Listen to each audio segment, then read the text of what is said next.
नमस्कार, आप देख रहे हैं कैपिटल टीवी और मैं हूं आपके साथ वक्ता। आज सुलगता सवाल में उद्धव के नवाब मंत्री पर ऐसे सवाल सुलगाऊंगी कि पूरी अघाड़ी गैंग चल उठेगी। तो वहीं दिल्ली के नटवर लाल पर सवालों की ऐसी चिंगारी सुलगाएंगे कि आम आदमी पार्टी का नकली सियासी नकाब उतर जाएगा। जी हां, सबसे पहले बड़ी खबर ये आ रही है कि महाराष्ट्र के नवाब मंत्री यानी कि नवाब मलिक को कोर्ट से फिर बड़ा झटका लगा है।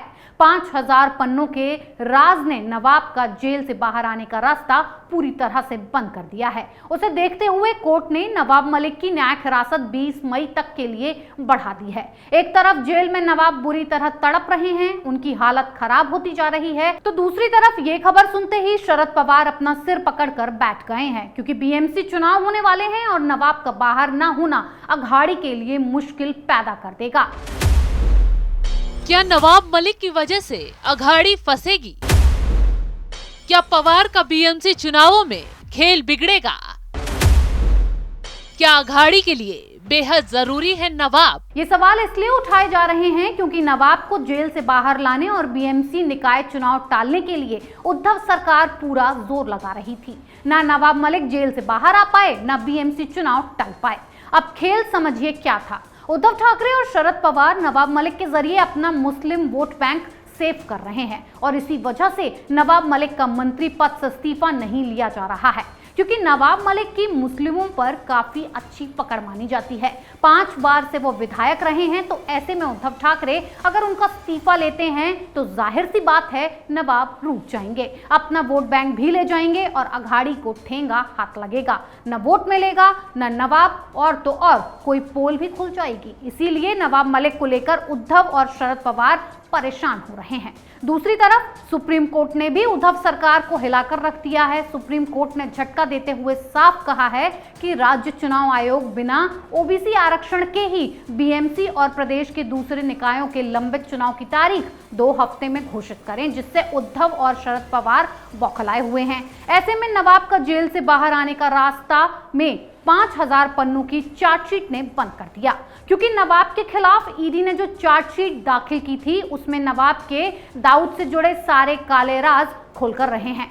ईडी ने अदालत से कहा है कि नवाब मलिक मुख्य षड्यंत्रकर्ता और लाभार्थी हैं। ईडी ने आरोप लगाया कि अवैध रूप से इन संपत्तियों पर कब्जे के लिए उन्हें दाऊद इब्राहिम गिरोह के अहम सदस्यों से धन मिला, यानी कि नवाब मलिक दाऊद गैंग के साथ मिलकर हेरा फेरी का गेम खेल रहे थे और न जाने इनके तार कहां तक फैले थे।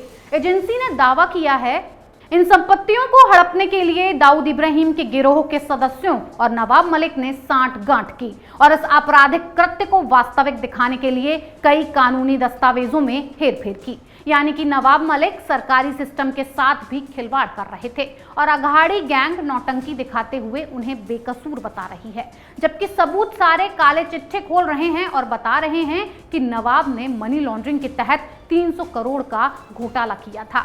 ऐसे फर्जीवाड़े वाले नेता को उद्धव ठाकरे और शरद पवार बाहर निकालने के लिए आपा पीट रहे हैं, लेकिन कोर्ट ने भी नवाब के बाहर निकलने के रास्तों पर ब्रेक लगा दिया है।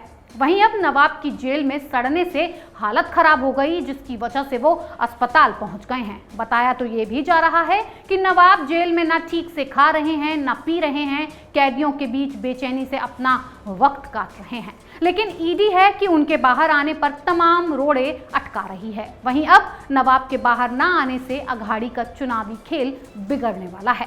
शरद पवार ने जब से नवाब मलिक की याचिका खारिज होने की खबर सुनी है तब से बेचैन है। सवाल इसलिए ये उठ रहा है कि क्या बीएमसी चुनावों में अघाड़ी का खेल बिगड़ने वाला है। तो दूसरी तरफ शरद पवार उद्धव सुलग रहे हैं, तो दूसरी तरफ केजरीवाल की बीजेपी ने हालत खराब कर दी है। तजिंदर पाल सिंह बग्गा की पंजाब पुलिस से गिरफ्तारी करवाकर केजरीवाल बुरे फंस चुके हैं। केजरीवाल के खिलाफ बीजेपी ने दिल्ली में मोर्चा खोल दिया है।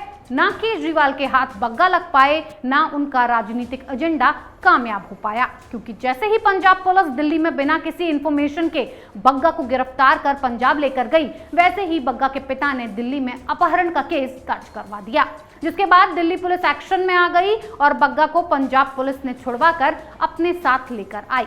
लेकिन केजरीवाल और पंजाब पुलिस की इस हरकत के खिलाफ बीजेपी सड़कों पर उतर आई है।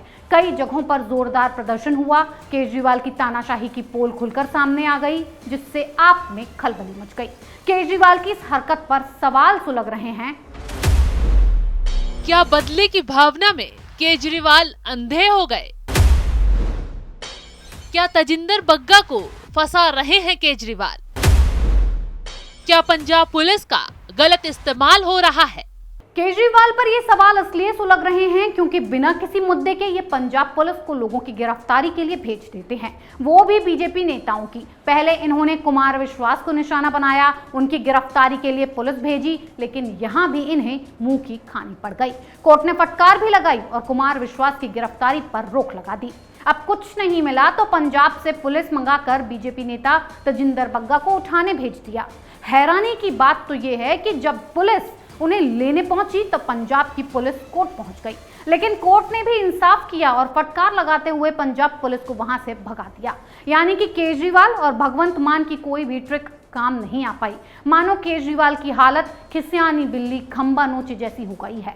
बीजेपी को फंसा नहीं पा रहे हैं तो कुछ भी अंधे होकर करे जा रहे हैं। दिल्ली बीजेपी अध्यक्ष आदेश गुप्ता ने आरोप लगाते हुए कहा है, कहावत है कि जब किसी का असली चेहरा देखना हो तो उसे पावर सत्ता देकर देखो। आज केजरीवाल का असली चरित्र और चेहरा सामने आ गया है। पंजाब पुलिस इस कदर गुंडागर्दी पर उतारू है कि उसने एक सिख को अपनी पगड़ी तक भी नहीं बांधने दी और उसके पिता के साथ दुर्व्यवहार किया। अब केजरीवाल खुद ही चौतरफा फंस गए हैं क्योंकि बीजेपी नेता के पिता प्रीतपाल सिंह ने तजिंदर बग्गा की शिकायत पर जनकपुरी थाने में एफआईआर दर्ज कराई, जिसमें उनके बेटे की गिरफ्तारी से पहले की घटनाओं पर तत्काल कार्रवाई की मांग की गई थी। एफआईआर में कहा गया है कि कुछ लोग हथियार लेकर उनके घर में घुस गए और बग्गा के बारे में पूछने लगे। उनके पिता ने जब सवाल किया तो उन लोगों ने उन्हें पहले थप्पड़ मारा, उसके बाद उन लोगों ने बग्गा और उसके परिवार की पिटाई कर दी। यानी कि पंजाब पुलिस ने बदसलूकी भी की, जिसके बाद बग्गा के परिवार ने सुरक्षा की मांग की है। वहीं अब इस पूरे मामले पर दिल्ली पुलिस एक्शन लेगी। केजरीवाल तो नपेंगे ही, अपने साथ पंजाब पुलिस को भी ले डूबेंगे, जिससे सारी हेकड़ी निकल जाएगी। केजरीवाल जो डर्टी पॉलिटिक्स बीजेपी नेताओं के साथ खेल रहे हैं, इंतजार कीजिए नवाब, इसका एंड भी डर्टी ही होगा और आम आदमी पार्टी को घुटनों में सिर देकर रोना पड़ेगा। सुलगता सवाल में आज के लिए इतना ही। कल फिर नए मुद्दों के साथ पेश होंगे, तब तक के लिए देखते रहिए कैपिटल टीवी। नमस्कार।